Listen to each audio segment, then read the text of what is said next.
Rahabantsika rehetra dia manonona ny fahasoavan'ny tompo amintsika hatrany. Ny tsodrano zava-mahery ozy ny tolo. Tena prouvé zany eo amin'ny fiarahamonina sy ny fiainana andavanandro. Tamin'ny 2023 iny dia nisy olobe tany amin'iny faritra avaratra iny. Nandefa tsodrano izy ho an'ny vahoaka malagasy, rentsika rehetra. Ary tsy afaka teo ambavan'ny zaza madinika, teo ambavan'ny tanora, teo ambavan'ny olon-dehibe, hatramin'ny olom-panjakana dia nihirahira izany tsodrano izany daholo.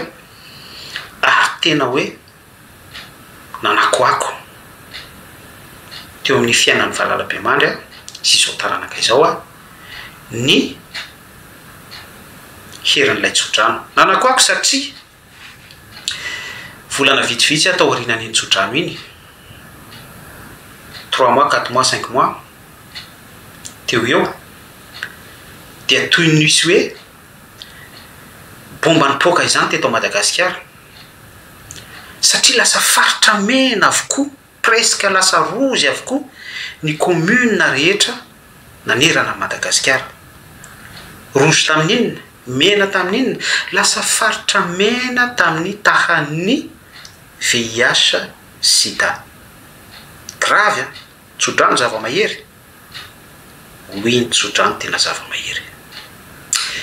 Tamin'ny 2023 iny ihany koa dia nisy olobe mpitondra fiangonana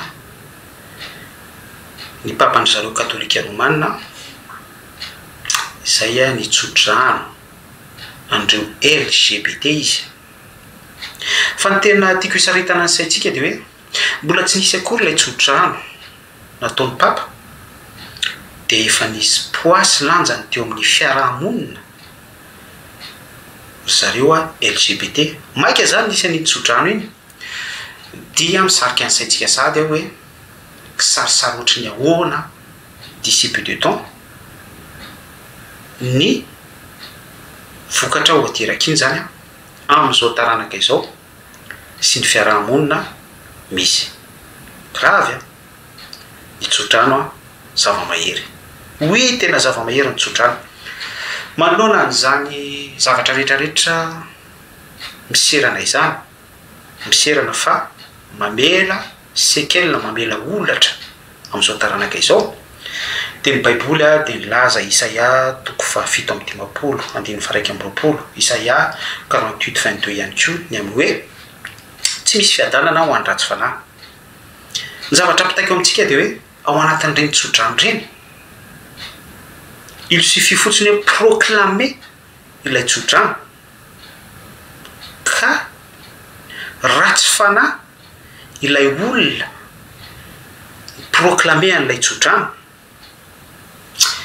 Satria teny hoe iza ratsy fanahy, iza tsara fanahy, fa meko diso fotsiny ianao hoe ilay ara-tsi-panahy dia par rapport amin'ny soratra masina, par rapport amin'ny vérité biblique, par rapport amin'ny sainte écriture, par rapport amin'ny volonté divine. Averiko tsara hoe par rapport amin'ny sainte écriture.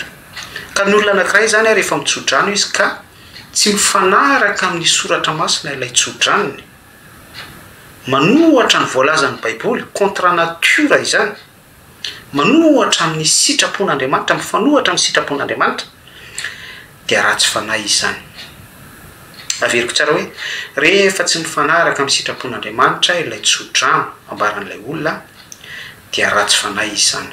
Dia miaraka amin'izay dia misy faharatsiana, misy fahafatesana proclamer izay miampita sy tafita amin'ny taranaka sy amin'izao génération izao. Dia tsy mijanona fotsiny ihany zany hoe tsy misy fiadanana ho an'ny ratsy fanahy, fa ireo rehetra victime mandray an'ilay tsodrano, soit izy hoe conscient na tsy conscient ilay olona, consciente tsy consciente, fa il suffit fotsiny hoe mandalo eo amin'ilay tsodrano ka tsy manana protection ambany amin'Andriamanitra tsy toy izy dia lasa victime ilay olona. Ary amin'izay fotoana izay dia misy fahafatesana, misy tsy fiadanana ihany koa. Averiko tsara hoe misy tsy fiadanana ihany koa tafidiny eo amin'ilay fiainan'ilay olona dia tonga lasa miaina ozina ilay olona. Zarana fotsiny ihany na partage ampisaitsainako atsika par rapport amin'ny ho fiainana mandrakizay. Anjaranao mandinika sy mieritreritra tainy tompo Jesosy daholo. Veloma tompoko.